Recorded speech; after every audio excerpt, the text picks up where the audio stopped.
मत्ती का अध्याय 28वां 1 से लेकर आगे की ओर पढ़े।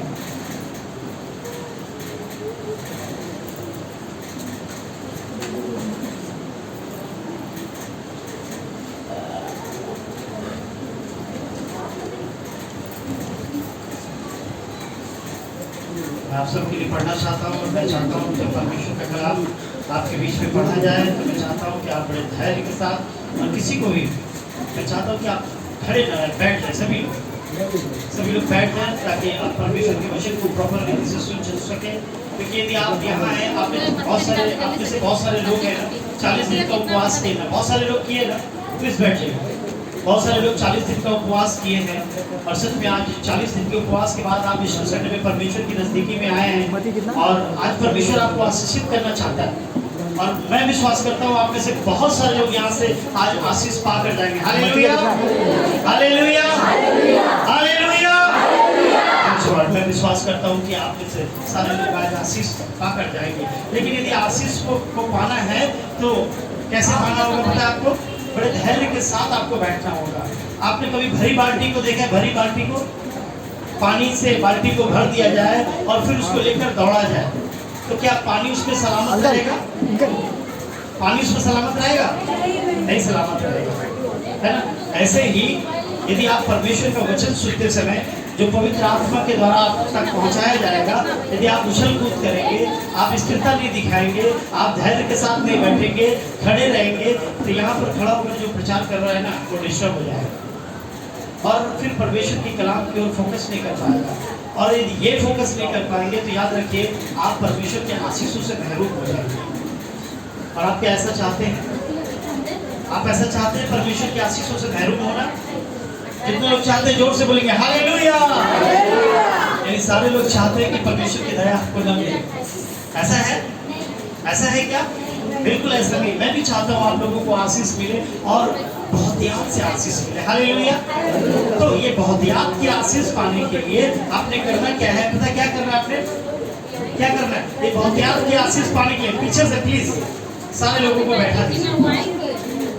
मैं किसी को नहीं चाहता हूँ कि आप खड़े रहें, प्लीज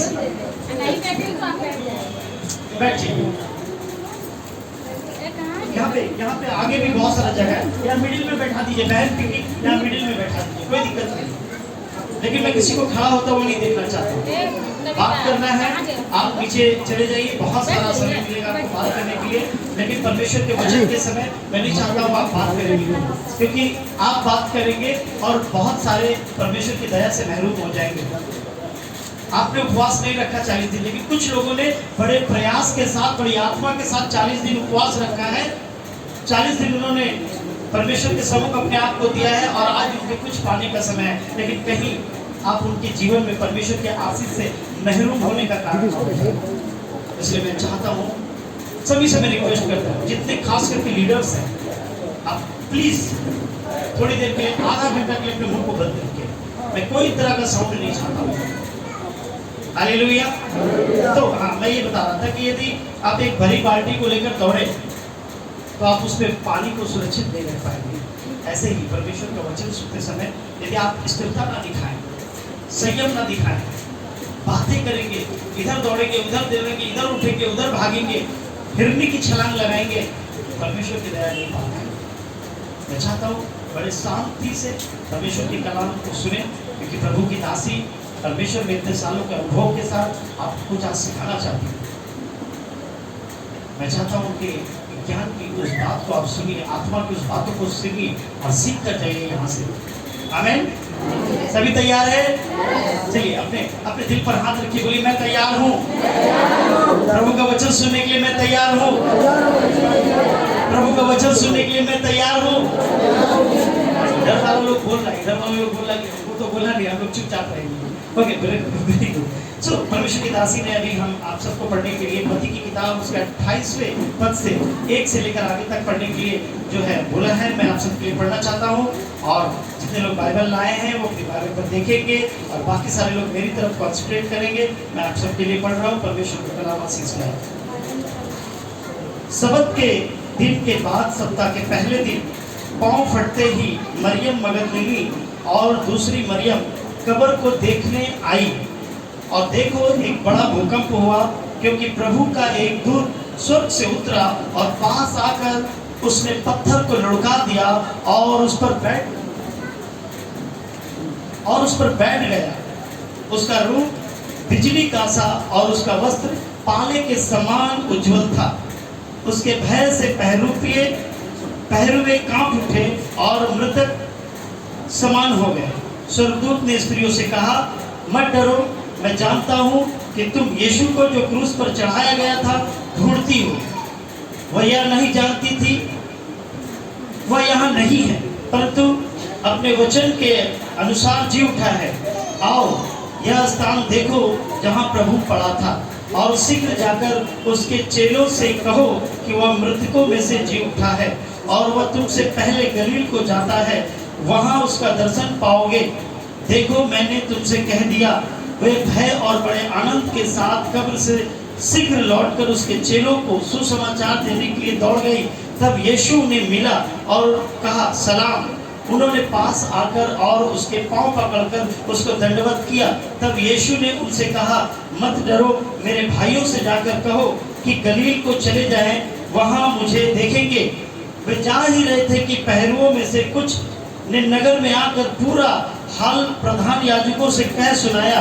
तब उन्होंने पुरनियों के साथ इकट्ठे होकर सहमति की और सिपाहियों को बहुत चांदी देकर कहा, यह कहना कि रात को जब हम सो रहे थे तो उसके चेले आकर उसे चुरा ले गए, और यदि यह बात हाकिम के कानों तक पहुंचेगी तो हम उसे समझ लेंगे और तुम्हें जोखिम से बचा लेंगे। अतः उन्होंने रुपए लेकर जैसा सिखाए गए थे वैसा ही किया।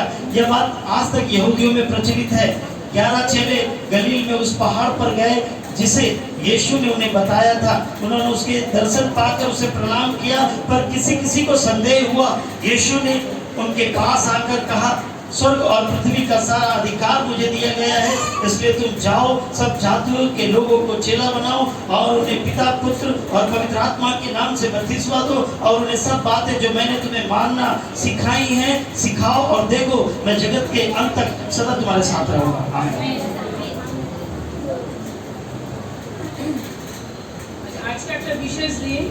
आज एक विशेष दिन है।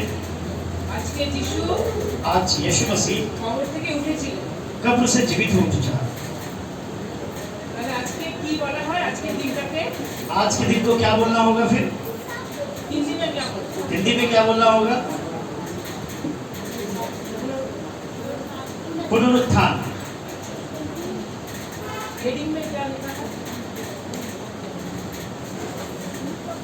यीशु का पुनरुत्थान।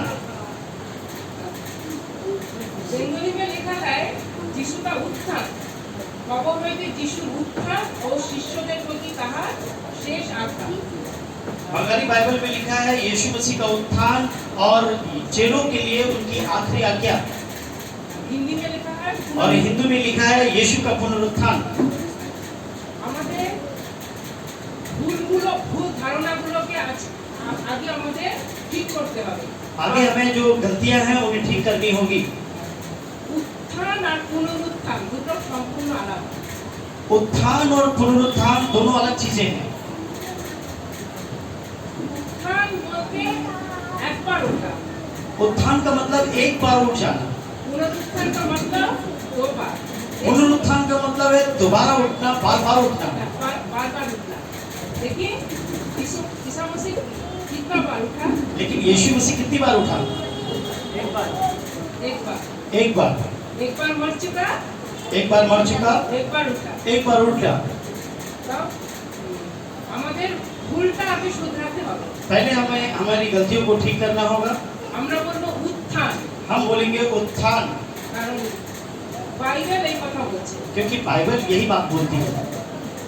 আজকে আমার কাছে অনেক মেসেজ এসেছে। आज मेरे पास बहुत सारा मैसेज आया है। সবাই বলেছে যে প্রভুর পুনরুত্থানের জন্য ধন্যবাদ। सभी ने मुझसे कहा प्रभु के पुनरुत्थान के लिए धन्यवाद। এবং তারা মানে অনেকে বাইবেল বিশেষজ্ঞ। और उन्होंने बाइबल को बहुत पढ़ा है, वो विशेषज्ञ है उसके। কিন্তু বাইবেলে লেখা রয়েছে उत्थान। किंतु बाइबल में लिखा हुआ है उत्थान। তাই আমরা বলবো उत्थान। इसीलिए हम सब बोलेंगे उत्थान। যিশু একবার মরেছে यीशु एक बार मरा এবং যিশু নিজে বলেছেন আমি মরবো আমি উঠবো। और यीशु ने खुद कहा था मैं मरूंगा और फिर जी उठूंगा। তাই আমরা যিশুর কথাকে আমরা অমান্য করছি।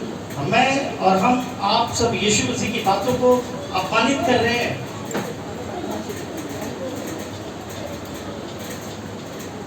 আমরা যিশুর কথাকে অমান্য করছি। हम यीशु मसीह की बातों का अपमान कर रहे हैं। আর যিশু বলেছে আমি একবার মরবো আমি উঠবো। यीशु ने कहा मैं एक बार मरूंगा और उठ जाऊंगा আর আমরা বলছি পুনরুত্থান। और हम कहते हैं पुनरुत्थान। তাহলে তাকে আমরা বারবার মারছি বারবার তুলছি। इसका मतलब हम यीशु को बार बार मारते हैं और बार बार जिलाते हैं। তাই আমরা বলবো আজকে ইস্টার, রিস্টার না, ইস্টার, ইস্টার মানে ওঠা। आज हम इसलिए बोलेंगे कि आज ईस्टर है और ईस्टर का मतलब ऐसा ईस्टर जिसमें हम उठ जाते हैं। রিস্টার নেই, রিডায়াল যেরকম আমরা করি ফোনে। जैसे रीडायल बोलते हैं वैसे नहीं, री ईस्टर नहीं पर ईस्टर। ইস্টার মানে যিশু উঠেছে, একবারই উঠেছে। यीशु उठा और सिर्फ एक बार उठा আর তিনি মরবেন না, और वो कभी আর मरेगा তিনি नहीं কবরেও যাবেন না। और वो कभी कब्र में नहीं जाएगा। তাহলে আগে আমরা এইটাকে আমরা সংশোধন করে নিই, আজকে যিশুর উত্থান, পুনরুত্থান না। इसलिए इसको आज हम संशोधन करेंगे कि ये पुनरुत्थान नहीं है पर उत्थान है। এবং আমরা আমাদের যখন কেউ বলবে যে পুনরুত্থানের জন্য অভিবাদন জানাবে, আমরা বলবো উত্থান বা ইস্টার। अगर हमें कोई बोलेगा कि पुनरुत्थान के लिए आप धन्यवाद जनाओ तो हम कहेंगे नहीं, पुनरुत्थान नहीं, उत्थान और ईस्टर बोलकर हम उसको धन्यवाद करेंगे। ঠিক আছে, এটা সব ये सब ठीक है, आप समझ रहे हैं? clear তো? ये सब क्लियर है, आप समझ रहे हैं? এবার আমরা দেখছি और अब हम देखेंगे যে যিশু শুক্রবার মারা গেছিলেন এবং তিনি বলেছিলেন আমি 3 দিনে উঠবো। यीशु शुक्रवार को मारा गया, उसने कहा था मैं तीसरे दिन जी उठूंगा এবং তার শিষ্যদের বলেছিলেন। और उनके शिष्यों को ऐसा बोला था उसने। কিন্তু আমরা দেখছি একজন শিষ্য কবরস্থানে যান। पर हम देखते हैं कि वहाँ जिस दृष्टांत में कोई भी शिष्य यीशु के पास नहीं आया। কেন জাননি? ऐसा क्यों नहीं आया वो लोग? তারা যিশুর কথা বোঝেননি বা বিশ্বাস করেননি। क्योंकि वो यीशु की बात को समझ नहीं पाया और विश्वास भी नहीं किया। কিন্তু আমরা দেখছি 3 জন মহিলা যিশুর কবরে গেছিলেন। किंतु हम देखते हैं दृष्टांत में कि 3 महिलाएं जो हैं वो यीशु की कब्र के नजदीकी में गई তার মধ্যে প্রথম জন হচ্ছেন মেরি ম্যাগদলিয়ান, মগদলিনী মরিয়ম। और जिसमें पहली थी मरियम मगदलिनी। আচ্ছা, এবার আমরা যদি দেখি মগদলিনী মরিয়ম কে ছিলেন? मरियम मगदलिनी कौन थी?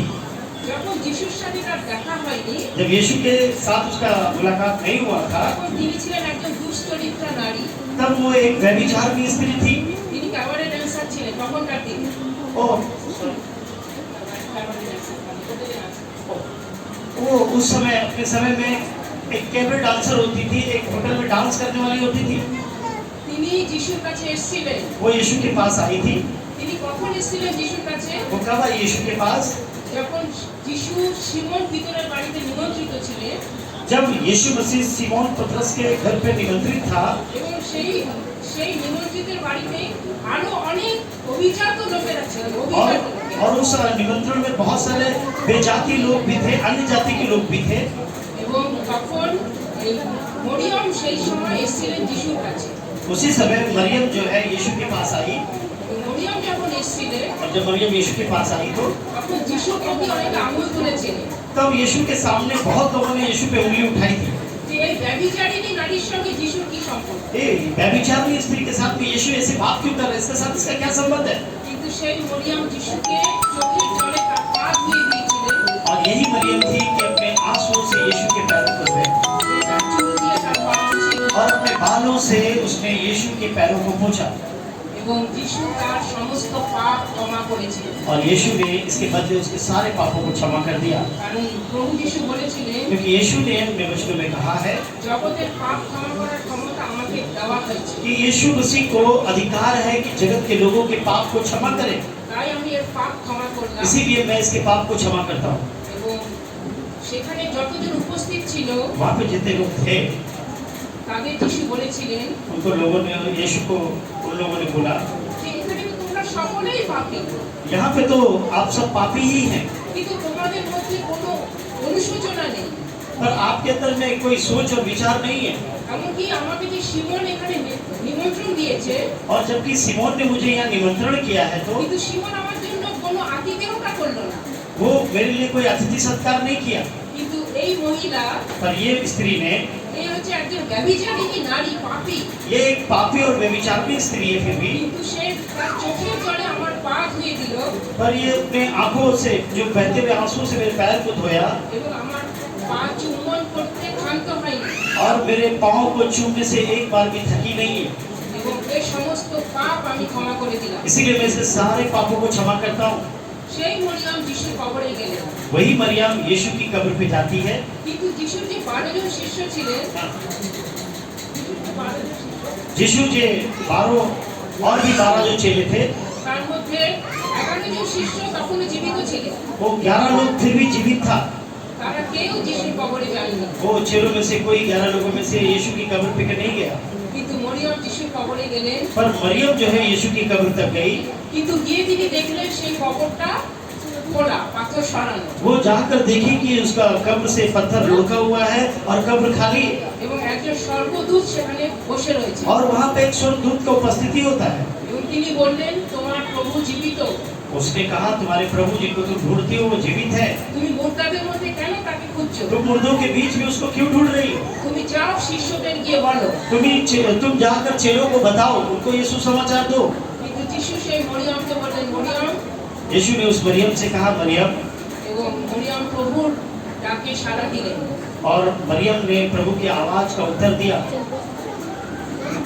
প্রথম যে পাপ ক্ষমা পেলেন তাহলে তিনি হচ্ছে সেই মরিয়ম যিনি পাপে পরিপূর্ণ ছিলেন। ये पहली मरियम है जिन्होंने जो पापों से परिपूर्ण थी और पापों से क्षमा पाई। তাই আমরা এখানে দেখছি इसलिए हम यहाँ पे देखते हैं যে আমাদের পাপ যতই গভীর হোক, हमारे पाप चाहे जितने भी गंभीर हो या बड़े हो, প্রভুর ক্ষমতা আছে পাপকে ক্ষমা করার। प्रभु के पास अधिकार है कि हमारे और आपके पापों को क्षमा करे। এবং সেই পিতর, और সেই পত্রস, और वही पतरस যিনি প্রভুর সঙ্গে সঙ্গে সবসময় থাকতেন, जो प्रभु के साथ साथ में सब समय के साथ रहते थे, মরিয়মকে যিশু বললেন, সেই পিতরের কাছে যাও और मरियम को यीशु ने कहा कि उस पतरस के पास जाओ এবং বলো তোমার প্রভু জিন্দা, और उससे कहो कि तुम्हारा यीशु जीवित हो उठा है, এবং অন্যান্য শিষ্যদেরও খবর দাও। और दूसरे चेलों को भी खबर दो।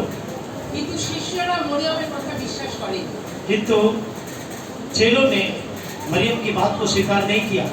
তখন যিশু সেই শিষ্যদের দেখা দিলেন, तब यीशु अपने चेलों को दिखाई पड़ा, কিন্তু शिष्यরা ভাবলেন এ হচ্ছে আত্মা, ভূত, तो चेलों ने यीशु को देखा और सोचा ये यीशु नहीं, ये भूत है, এবং তারা মানতে চাইল না। और वो उनको मानने के लिए स्वीकार नहीं किया।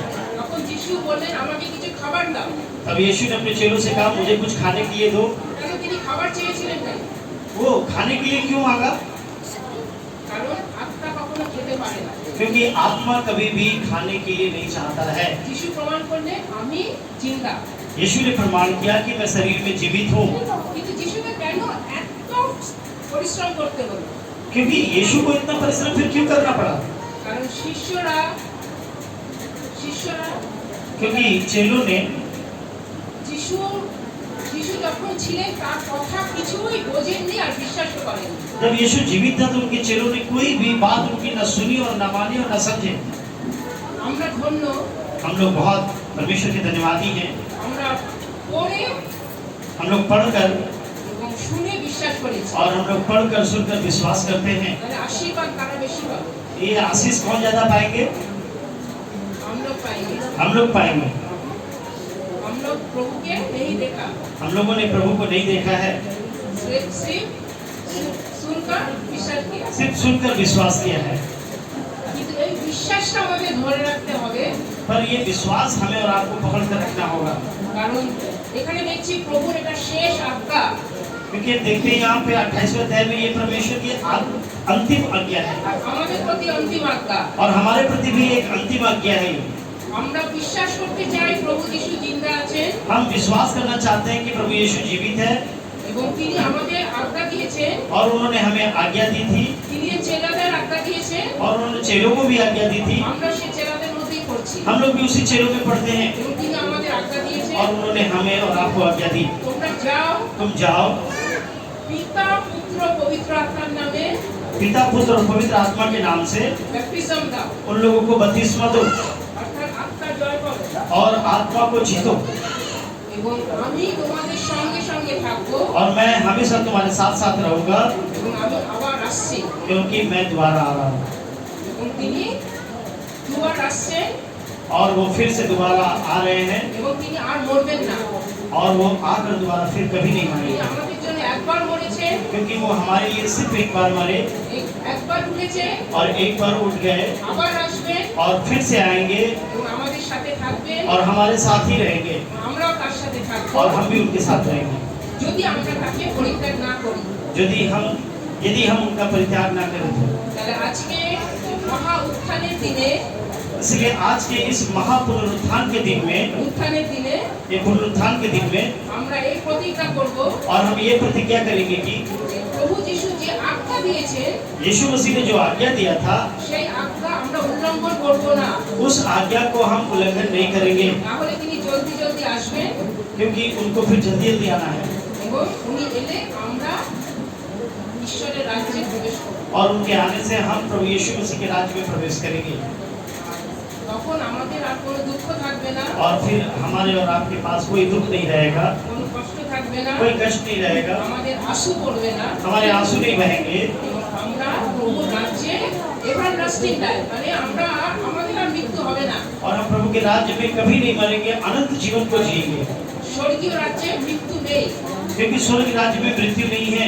যিশু জিন্দা, यीशु जिंदा है, আমরাও জিন্দা থাকবো। हम लोग भी जीवित रहेंगे। তাই আমরা প্রতিজ্ঞা করছি इसलिए हम प्रतिज्ञा करेंगे, যিশুকে কখনো ছাড়বো না, यीशु को हम कभी नहीं छोड़ेंगे, তাহলে তিনি আমাদের ছাড়বেন না। क्योंकि वो भी हमें नहीं छोड़ेंगे। তাই আজকে इसलिए आज যিশুকে ধন্যবাদ দিই, यीशु मसीह को धन्यवाद देती हूँ, তিনি আমাদের জন্য क्योंकि वो हमारे लिए কবর থেকে উঠেছে कब्र से जी उठे हैं আর তিনি কবরে যাবেন না। और वो फिर कभी कब्र में नहीं তিনি जाएंगे। একবার করলে, एक बार मरेंगे तो, একবার জিন্দা হলে, एक बार जिए तो, এবার আসবেন, और फिर आएंगे আমাদের সাথে থাকবেন। और हमारे साथ रहेंगे।